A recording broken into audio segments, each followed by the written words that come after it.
Hello and welcome to the Under Pressure podcast. I'm Dr. Jonathan Sackier and I'm very proud to be your host. Before introducing today's guest, it's important to specify that this podcast has been supported by MyO1, a Canadian medical device manufacturer. So please refer to the show notes for further information. And if you want, you can be in touch with us at underpressure@nextsense.com. That's underpressure@nxtsens.com to ask any questions or make any suggestions, excuse me, that we'll endeavor to answer. Now, on to today's guest, someone whose experience in trauma care and dedication to surgical education have had a lasting impact on patients, residents, and health systems alike. Dr. Charles Moon is the Director of Orthopaedic Trauma at Cedars-Sinai Medical Center in Los Angeles. It's my old stomping ground and a place I have immense affection for. Charles is also an Associate Professor of Surgery. He's trained hundreds of residents, led countless surgical courses, and contributed to over 2 decades of cutting-edge research on complex fracture care, surgical techniques, and trauma system development. And each time I've spoken to him, as I was saying just before we started this, I go to bed less stupid. So beyond the operating room, Dr. Moon is helping reshape how we think about the diagnosis and management of compartment syndrome. His work has been key in advancing the use of continuous pressure monitoring as a standardized tool, not just for decision making, but for patient safety, resident education, and hospital protocols. So without further, let's do that again. So without further ado, Dr. Charles Moon, welcome to Under Pressure. Thank you for having me. So, Charles, you're a proud Cal Berkeley alum. Tell us a bit about your time there. What did you take from those years that helped shape your life and career today? Well, first off, go Bears! Got to have the obligate go Bears when you get to mention Cal. The thing about Cal is that it's very much the large public school, and there's not a lot of hand holding. You very much have to do things on your own, and if you don't do it, and you don't if you're not sort of a self starter, you don't swim, you sink. And that's kind of the big lesson I took away from there is, if you don't do it, or you don't make sure it gets done, it probably won't get done. So, and it's been a useful bunch of habits I formed there, and useful tool so far for going through life. Okay, well, let's dig a little bit into career development. You've had a remarkable career, and you're not even gotten started yet. All the way from medical school at New York Medical College to leading trauma care, as I said, at Cedars, and educating the next generation of surgeons. What first took you into orthopedic trauma, and something that really resonates with me? In fact, I use it as my podcast sign off. What continues to keep you curious in the field? You're one of those people who are always asking questions. Tell us about that. So it's a funny thing. I did go to medical school intending to be an orthopedic surgeon, but like a lot of young college age medical school aspirants, it was influenced by what happened to me. And in this particular case, it wasn't trauma; it was actually sports. I tore my ACLs while I was in college, and I had ACL reconstruction, and it just seemed really cool. The surgeon showed me my arthroscopic images, the inside of my knee, and I was like, wow, this is kind of neat stuff. And so I actually did go to medical school with the intent of being an orthopedic sports surgeon. Then, while I was rotating as a medical student, doing my sub internships, almost all the programs have you rotate onto trauma, because trauma is sort of the basis of orthopedic surgical skill building. And what I noticed in that is that there wasn't a lot of case repetition. Like every case seemed different, and there seemed to be like a different puzzle to solve in each case. Whereas you go to joint replacement, and joint replacement's a fabulous career and surgical procedure, etc. but it's a little repetitive. Um, it turned out I wasn't actually all that um, excited by arthroscopy when I actually did it. But trauma grabbed me. I mean, Even ACL repair? You didn't? even ACL repair. Just did a couple as a resident. I was like, huh. Well, that wasn't that interesting. But trauma grabbed me, and it's still to this day. It's you know I think it's the fact that it's never really exactly quite the same thing, um, two times in a row, and the variety and the different challenges. Waking up in the morning, going to the operating room, and having six very, very different cases scheduled for me, um, keeps me. That's what grabbed me. It's like you don't know what's coming next. Are we operating on a knee? Are we operating on a pelvis? It just grabbed me. Okay. So I can see that, having looked after a fair number of trauma cases, you never know what you're going to get, certainly inside the abdomen. You never know what you're going to get. Yeah. So I'm sure it's very much the same for you guys. So I mentioned compartment syndrome in my intro. I remember back when I was a med student and I was doing rotations through orthopedics, and it was taught as a clinical diagnosis, often relying on what turns out are pretty subjective signs and experience. And I was astonished when I got back into this to discover not much had changed from the days of gas lamp and horse-drawn carriages when I was trained. Not much had changed. In fact, very little had changed. How do you personally work through the dogma, shifting from a world where there's clinical suspicion alone to incorporate, in this case, continuous pressure monitoring? And what impacts has that had on decision making, your team, and most importantly, your patients? So the funny thing about it is really, if you kind of look at the McQueen data from a long time ago. I mean, it's not current. Like this McQueen data out of Scotland's old, Yeah. and it kind of told us, oh, we don't actually do a really good job clinically diagnosing compartment syndrome.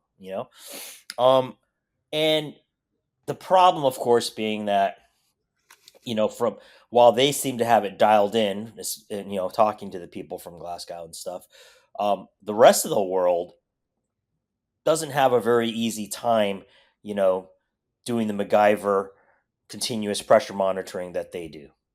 Right. So You're referring to McQueen's group in Edinburgh, right? So yes, the yes, in yeah, Edinburgh, not Glasgow. Yeah, yeah, yeah. Edinburgh. They're Sorry close. about that.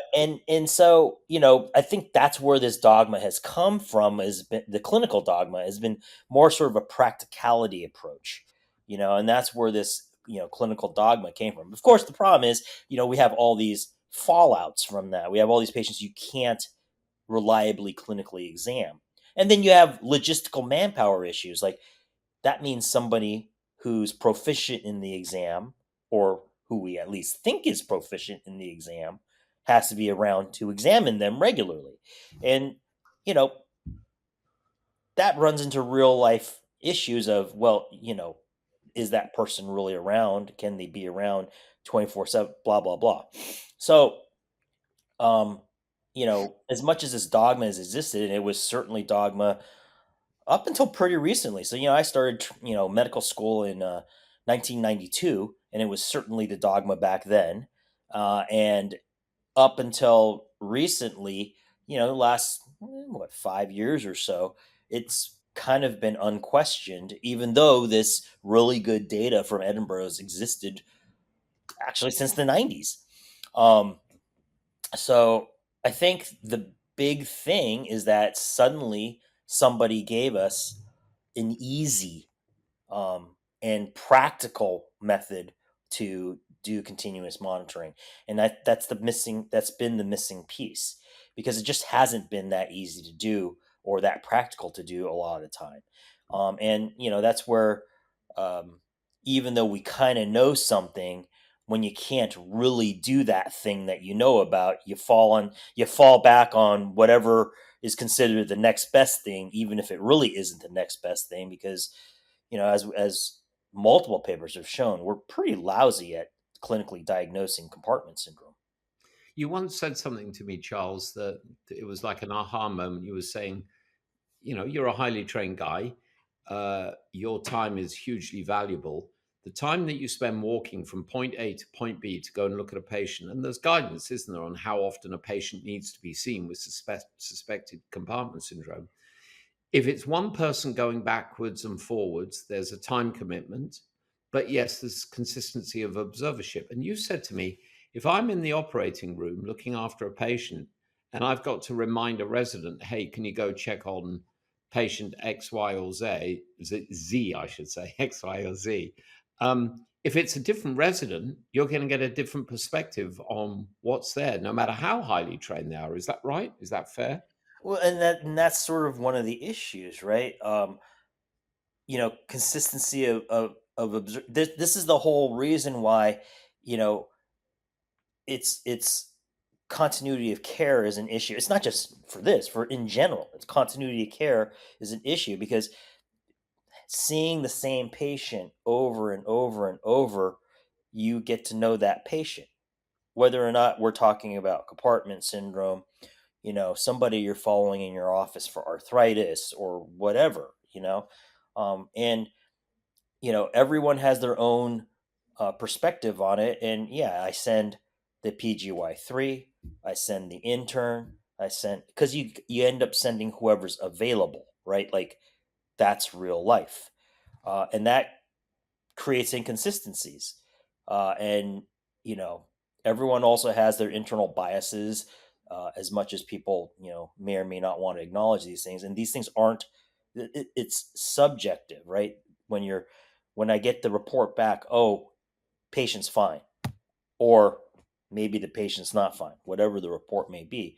There's a subjective component to that, right? Yeah. And we're all different individuals, so um, and in orthopedics in particular, we're all very prone to a lot of what was the last experience you had, and how does that color, your next experience. Which is why consistency of observership matters because your last experience is you saw the patient 1 hour ago, or I've never seen this patient before. Right. Right. Yeah. Great point. Well, let's talk a little bit about protocol. So, at Cedars, what does your process look like for using continuous pressure monitoring in practice? So, first of all, who on your team typically inserts the device? Who's responsible for entering the diastolic pressure in the app?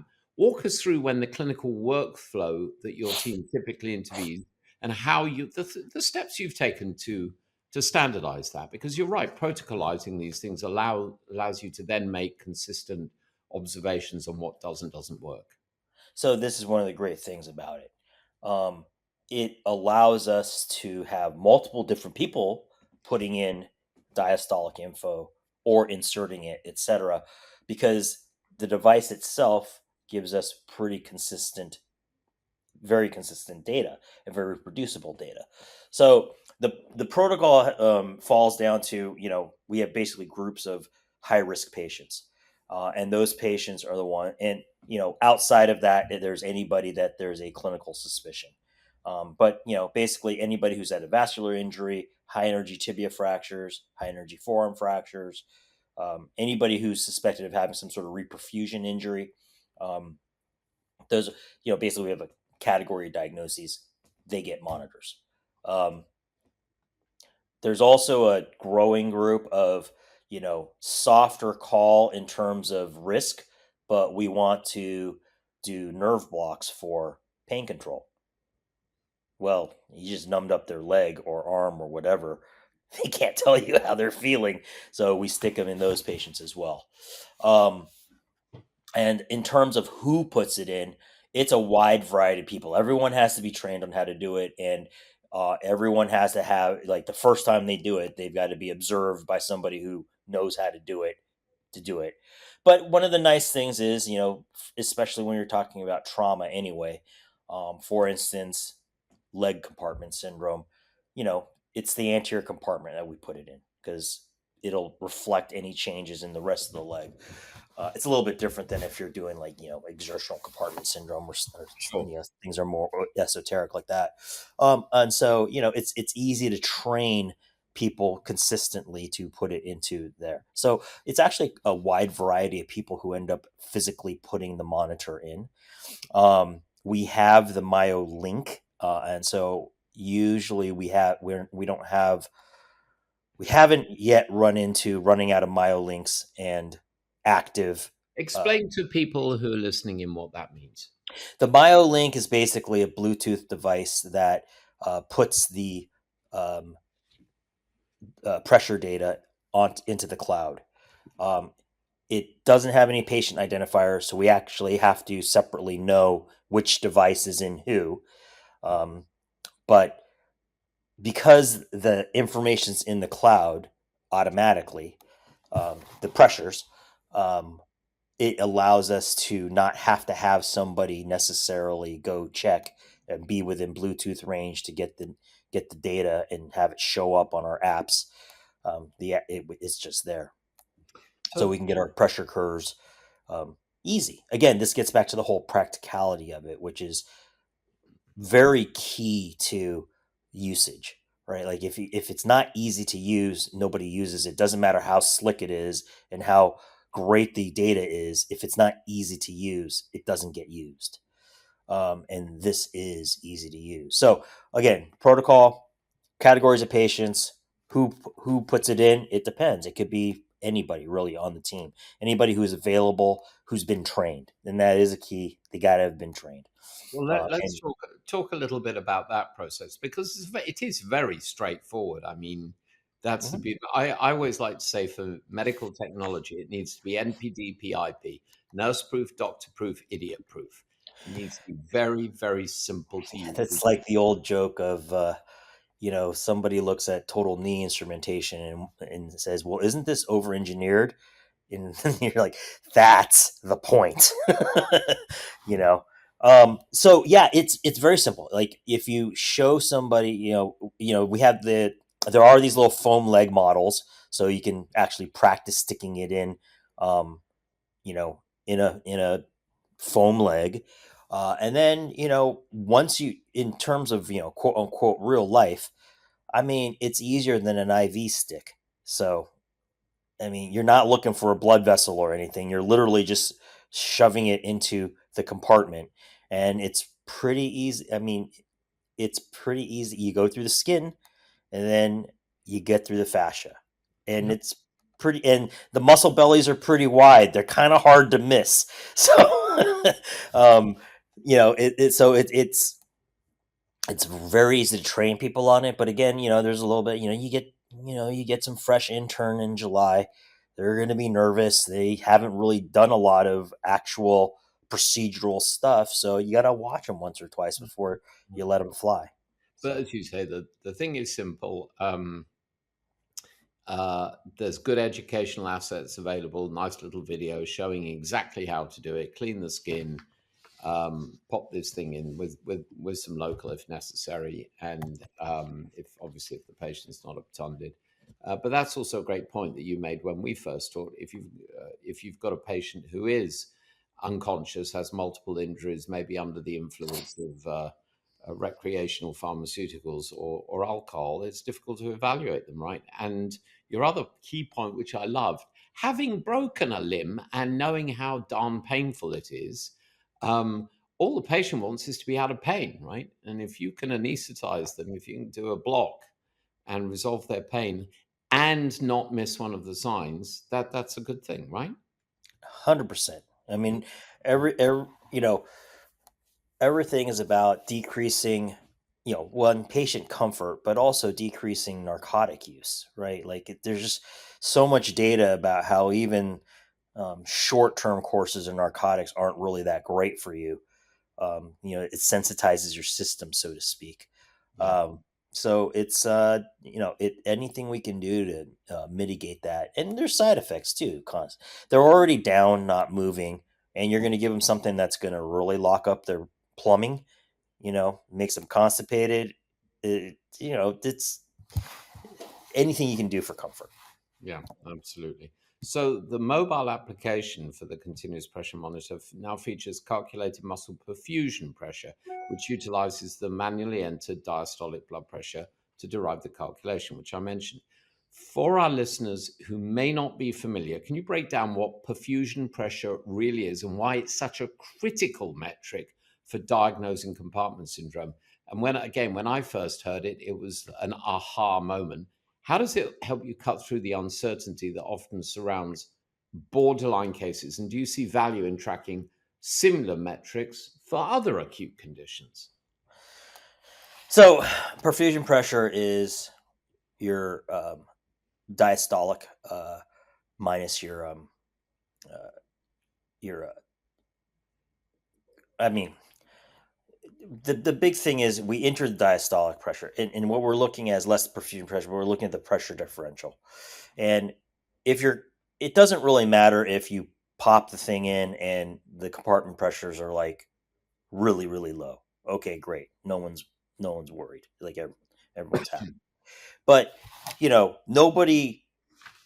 The idea is that there really isn't an absolute number in terms of compartment pressure that equals compartment syndrome. The idea is that if your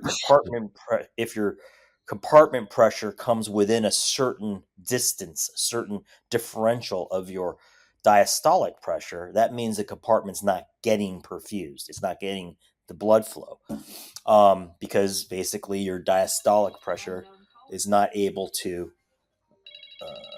um, overcome the background pressure in the compartment, right? So if somebody's diastolic is 40, well, that's a problem. Like it's like they're a little shocky or something like that. Well, yeah, you're not perfusing. Well, you're not probably perfusing anything at a diastolic of 40, but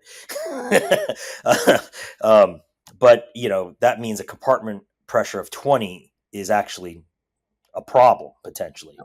Yeah. Whereas, if their diastolic pressure is 90 because they're hypertensive, and their compartment pressure is 40, well, it's still not a problem. You have a 50 millimeter mercury pressure differential. You're still perfusing that compartment. So it puts the compartment pressure numbers in context, Yeah. whereas otherwise they're not in context. Yeah.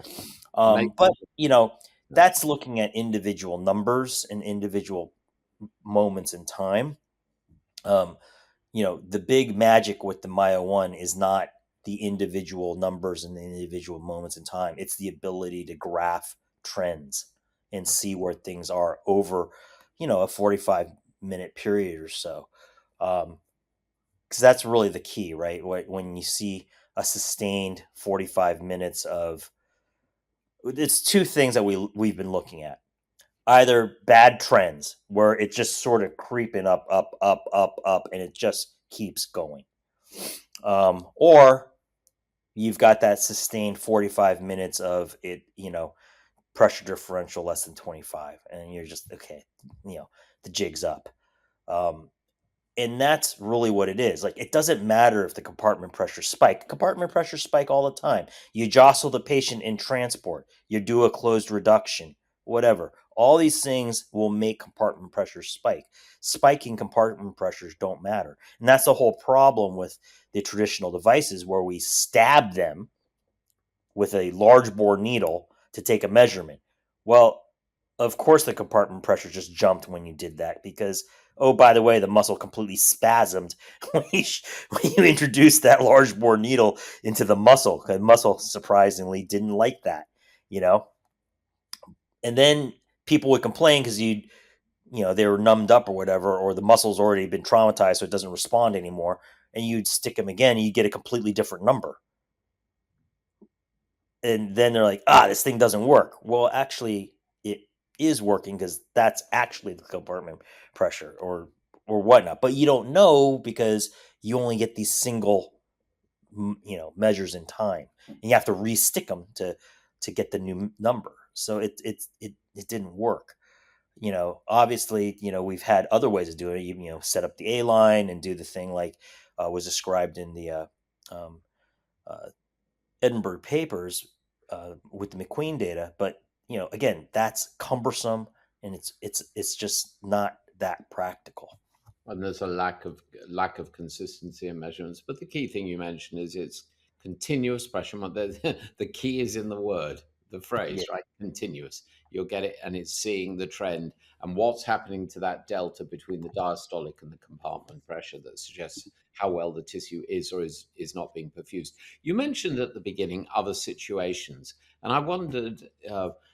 I know Cedars very well, and for the benefit of people listening, it's one heck of an institution. It's very large, multidisciplinary.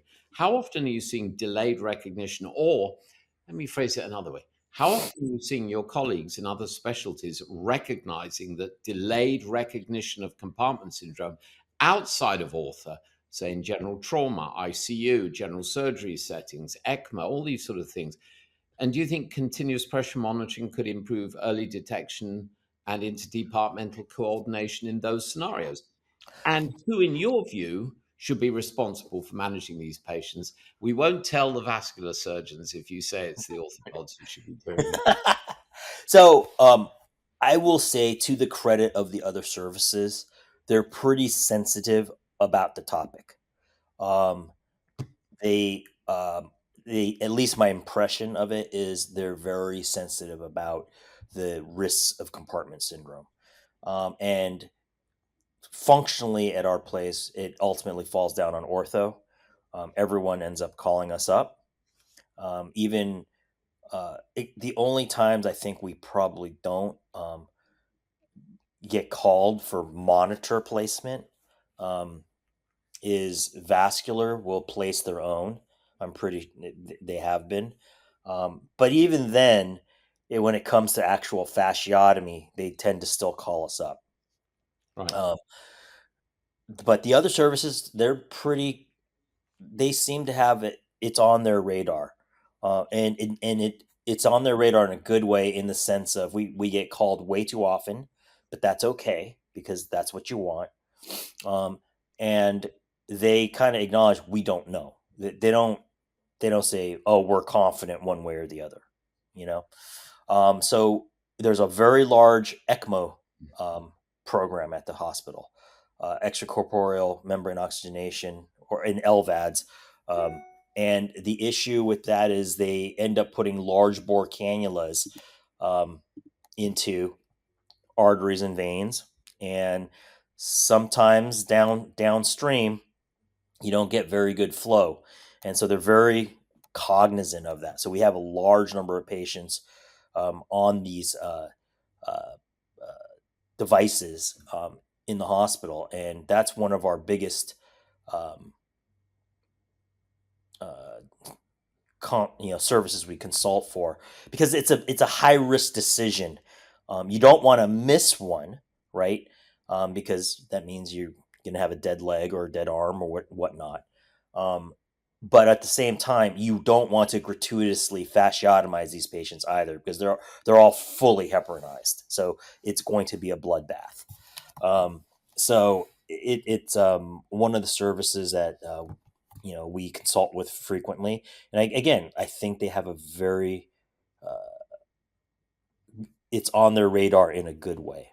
Yeah. And so I would say we really don't see it very often um, de novo late. We Well, that do see it late because it comes to us late, and that happens. That definitely happens. But I'd say they're really, really good about consulting us early and frequently, which is a little bit of it's a burden in the sense of, if you get, I don't know the exact numbers, but the vast majority of them turn out to be negative. Even after we place monitors, we end up watching them and they're like, great, they're fine. But I would not say that we've really had a quote unquote missed one de novo from our home institution. We've had plenty come in. We just actually had one recently come in that was late, and there was a lot of discussion over what to do at that point, because that's definitely a controversial thing, because there's really no new data on what to do with missed compartment syndrome. All the data is very old, right? Like if Right. you look at what to do about a missed leg compartment syndrome, all that data is from like the 80s and the 90s. There's nothing in the 2000s about it because, and so the question comes: is it still correct or is it not? Is this again old 30-year-old dogma, or is this the truth? Nobody really knows. Right. We actually had as a guest on this podcast Professor Mark Slaughter, who's got a massive experience with ECMO and is a keen proponent of continuous pressure monitoring. And I did a lot of colorectal surgery, and nowadays with very long robotic colorectal operations, this condition is being seen with patients who are in lithotomy. So, Charles, you've been deeply involved in both clinical work and research. And one of your recent articles caught the eye, a 2023 publication in the European Journal of Orthopaedic Surgery and Traumatology, evaluating chat GPT responses in, in the context of a femoral neck fracture. Tell us what led you to explore that intersection of tech and trauma, and how do you see these AI tools playing a role in clinical decision making, resident education, whatever? Okay, so this is one of those things where two things kind of came together, and just because of that, we ended up doing this. So, young femoral neck. This guy was a femoral neck fracture, who's in that tweener age. He's right on the cusp of, you get a little bit older, and all the data says just replace him. Better outcomes, economically better, etc. Younger, try to fix him. But he was literally like he's that guy where the data says you can go both ways. So so it ended up being, it's always a fun discussion during trauma rounds and stuff, like what are we going to do with this guy? And of course, it's actually a patient centered decision in terms of what we actually did. But at the same time, one of my partners was playing around with one of the early chat GPT driven clinic note generating things. I think it might have been on Doximity. I'm not sure, but so we were just having this discussion, and that happened to come up during the same trauma rounds, and then we're like, I wonder what happens if we ask GPT what to do with this. And it was just one of those things, and we got whatever answer, and then somebody says, then somebody else said, well, are the answers consistent? And then we did it same time 3 days in a row. Turned out we got different answers all 3 days. So that's what's in that article. But it was just one of those random things where it was just, well, what happens if we do this? Well, what happens if we do that? And what was fun about it is like, okay, we generated a paper of sorts. It's not the most rigorous thing in the world, but it gave us a very interesting result. In terms of utility, I think it's as we've learned with the latest Maha thing, it's not really. For the benefit of the international audience who may not have seen it, I presume you're referring to Make America Healthy Again? Yeah. So yeah, it's not really something that you should hang your hat on and assume that you're getting answers that are even truthful, because AI can definitely. It's like a lot of other things. It's subject to garbage in, garbage out, Right. and there's a lot of garbage on the internet, and since that's its primary tool of searching for truth. That's a problem. I do think it's very powerful for certain things, but I think mostly for certain sort of automated processes that are just, we know these things are reliable and they're useful to do, but they're just kind of tedious to actually do. And if you tell the AI thing to just do this for you, It's great. It's not so, I think, useful for things that require nuance and um, it. As we all know, medicine uh, is a science, but there is an art to the practice, right? Because we're humans, and a lot of us don't quite follow the blueprint, um, so to speak. And I think that's the part where it lacks. And I think it's very easy to um, plug in certain things that don't require any quote unquote feel for the patient and feel for the situation, but uh, it falls short in things that are, I think, more experiential. Hmm. And so much of medicine is that, and I think that's where it's lacking.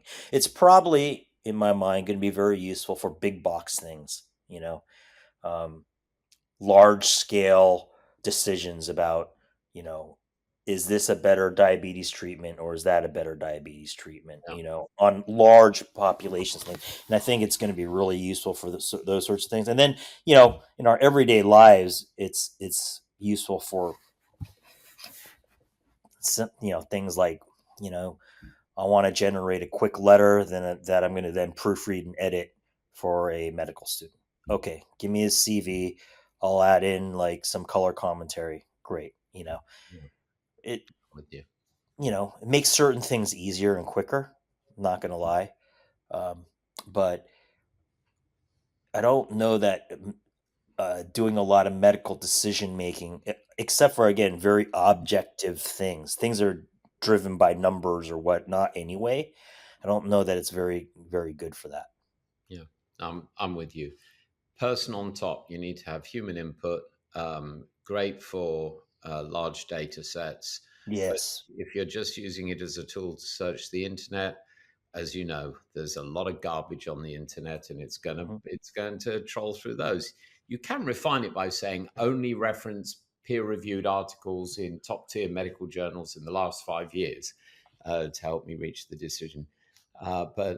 Personally, I use it. It's great for trips. It's great for choosing restaurants and such like. But Yeah. I mean, yeah, that's it. yeah. So, Charles, beyond compartment syndrome, you've presented on everything from fracture-related infection, geriatric trauma, even virtual reality for pain management. What trends or tools most excite you as we look ahead to the next decade in orthopedics? So, um, people like to talk about like true science fiction stuff like stem cells and whatever. And, you know, uh, I'm a little bit more boots on the ground, so to speak, and I don't really think that's where the things are going to be. I think in terms of tech, you're going to see things that are a little bit more quote unquote real. Um, I think robotics has kind of slowly infiltrated into orthopedics. It's infiltrated a lot of fields, like the Da Vinci went from, being able to do one thing to now I think there's like 6 or 8 of them in the hospital doing all kinds of different procedures now, right? Like, so it's you're seeing this creep of robotic assisted, you know, tech assisted surgery, and I think the robots are one thing, but beyond the robots, I think augmented reality, um, because that's something that doesn't require as much. So the problem with the robots is it takes a lot of development and a lot of engineering to get the robot to do one thing, like literally, like one thing. And surgery is always more than one thing. It's more than you know getting the robot to assist you with one anastomosis or whatnot, right? Um, Whereas augmented reality, the ability to kind of um, fancifully, is the way I imagine it, see vectors in space that show me where my hand and the drill's supposed to be, so that we don't need the robot, because that hardware is expensive. Software is one; it changes faster, right? It's easier to change software. Two, it's a little bit cheaper because, you know, because you can develop it on the fly and you don't have as much worry about mechanical failure points and sterilization and things like that. So I think augmented reality coming into the surgical field is gonna come real fast. There were some fits and starts with like Google glasses and things like that a few years ago that kind of did some minor things that were kind of cool, but there's some stuff coming down the pipe that's very cool. you know, the ability to take your preoperative CT, create your surgical plan, and then literally, like in your real time field of view, graft it over and say, what's wrong? What's different? Why is this not quite right? Or is it, okay, I am right? I think that's really exciting. And it's coming. It's right around the corner. And that's what makes it exciting to me. It's real. It's not like, someone talks about like, oh, we're going to get some kind of fancy injection that's going to cure knee arthritis. And I'm looking at them like, sure we are. Yeah. you know? Yeah, I'm with you. Um, in fact, if you look at other industries and how they've resolved problems, I've used this analogy on this podcast before. I fly airplanes, and if you look at augmented vision, synthetic vision, and what it's done to help you land an aeroplane in crappy conditions so that you can see an animal having a snooze on the runway, just something that straightforward can make a huge difference instead Oh of. yeah. Yeah. Someone recently was talking to me about the first time he saw neurosurgery and thought, "My God, that's like fishing in a muddy lake." You put your bait in, but you could be miles away from where the fish are. So yeah, some of the visualization technologies. So Charles, you run regular journal clubs, conferences, and are deeply involved in procedural teaching. What's changed most in how residents learn today, and what are you focused on instilling in them right now, other than putting in how to put in a compartment pressure monitor so that you know. So it in terms of modern medical education, one of our big issues, frankly, from a surgical educational standpoint, is reps, because they have training hour restrictions now. We got to send them home. They can't just sit there and operate all hours of the night anymore. And also, um, for better or for worse, it's probably better for the patients, but a little bit tougher on the medical education. There's a lot more tight supervision in the operating rooms than once upon a time. I trained at an old school county program a long time ago, and it was really, uh, in terms of, other than rudimentary, making sure you're not dangerous. Beyond that, it was very heavily resident driven, and there weren't really a lot of attendings around, and you learned a lot by struggling on your own or with senior residents helping you out or things like that, which again isn't necessarily the best way to be trained. I'm not saying that, but there is a certain amount of struggling through your own difficulties on your own that doesn't happen as much. Actually, it barely happens at all anymore because the amount of supervision that's required now, kind of prevents it from happening.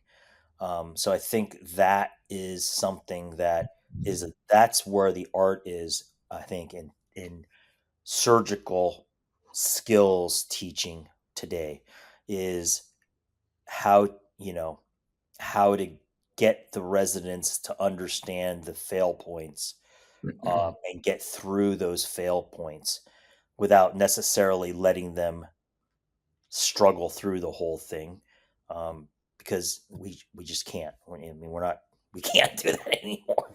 Um, Yeah. so and again, it's better for the patients, uh, and understand. We of course obviously understand why it is that way, but it's one of those things where until you've done some of these things and had these struggles and had to make those decisions, like, I'm stuck. How do I get unstuck? You know, um, and I think that's the real. I mean, you know, when everything's going swimmingly, like anybody can do it. Like and that's one of the things that about certain and that's the other thing I think that's really important to teach them is how to set it up so that your risk of getting stuck and your risk of getting into a trouble spot decreases. So I think the two things where I really spend a lot of time focusing on with educating my residents is, you know, some people call it how to operate smarter or whatnot. I call it how to operate easier. And, I just, set things up to make your life easier. Because if it's easier, you're going to be successful. It's going to be reproducible. And that's what a good surgical procedure is, right? Something that's reproducible and successful, right? Um, and so I spend a lot of time on the front end with my residents, kind of say, well, how you want to position them? What surgical approach do you want to do? How do you want to, I'm a trauma surgeon, so how do you want to fix this, right? And saying, well, yeah, that's an elegant idea hypothetically, but that's a complete pain in the ass to execute. So that's maybe from a biomechanical, Picasso standpoint, beautiful, but from a you're going to do this 5 times in a row. Is this reproducible 5 times in a row? No. So why don't you do this instead, which works, and you can actually do this 5 times in a row reproducibly. So that's I spend a lot of time there. But and then if we have a case where something's going sideways, getting them through that, but getting them to understand how we got out of it is the big thing. And so those are sort of the two things. Like if everything is going swimmingly, honestly, what do I have to tell them?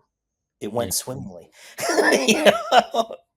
Yeah, no, it's again, it's risk mitigation, isn't it? It's Yeah. we want exciting, but we don't want surprises, right? Mitigation. I'd like to briefly circle back to compartment syndrome. We've discussed many aspects of it, but again, I remember you talking to me about pain management, the fact that you could block many of these patients, and also discharge planning. Can you just briefly address that or any other aspects of compartment syndrome that I haven't asked you about that you wanted to mention?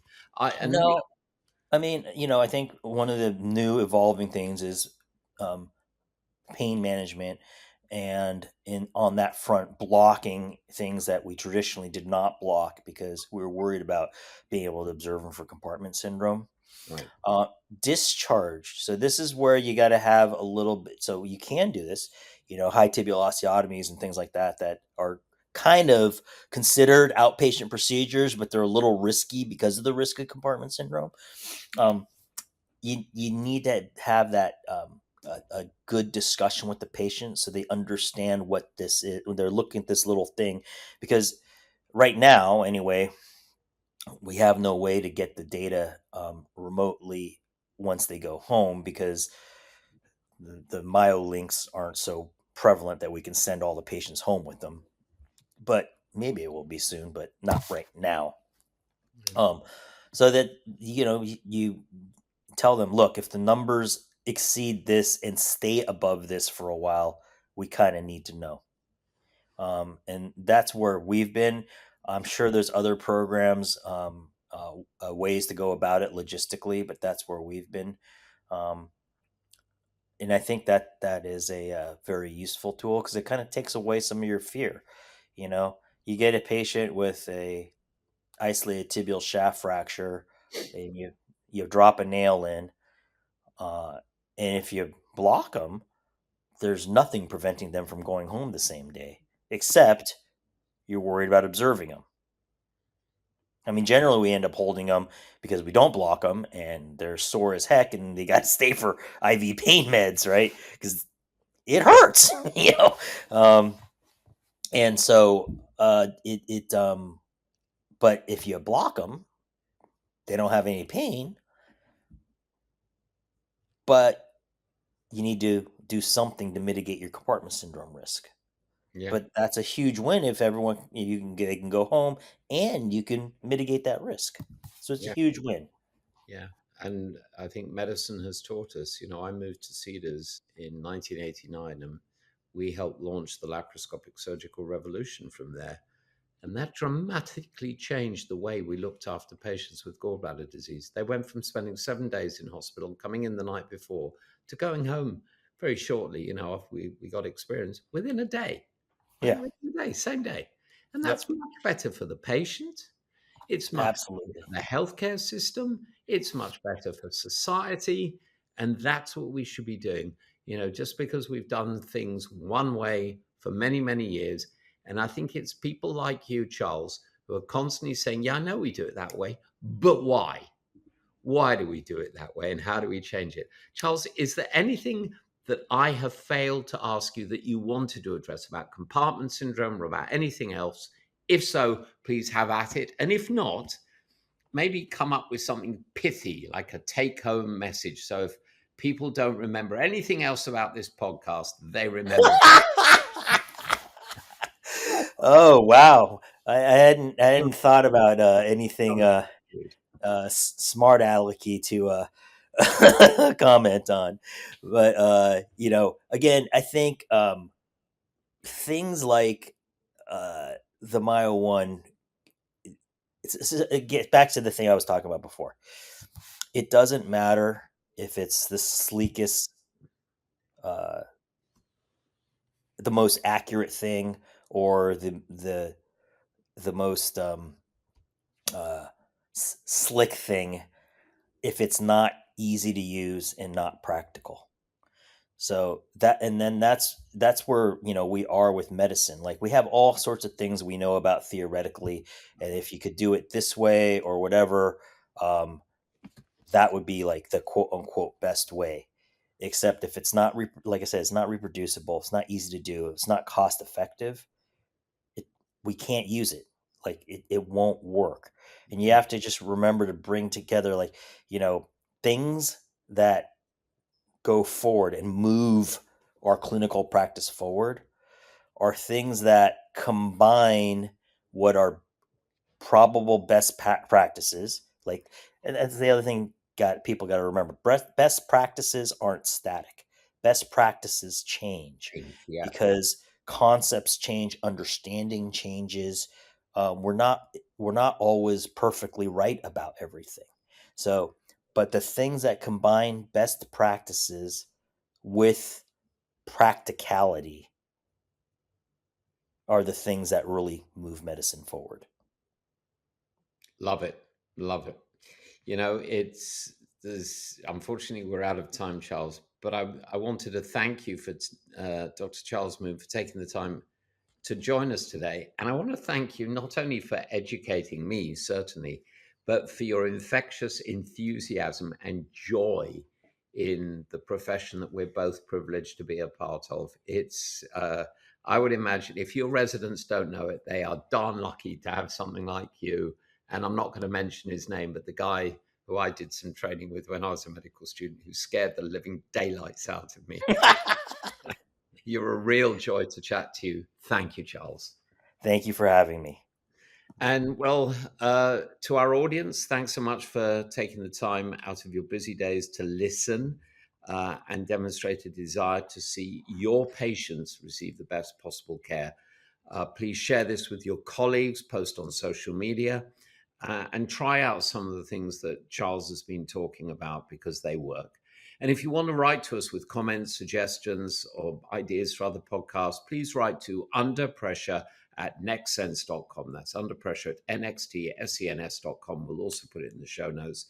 Thanks also to Myo One for supporting this podcast. All that remains for me, your host, Jonathan Sackier, to say is, please, everyone, stay safe, stay well, and as I said before, stay curious. Bye for now.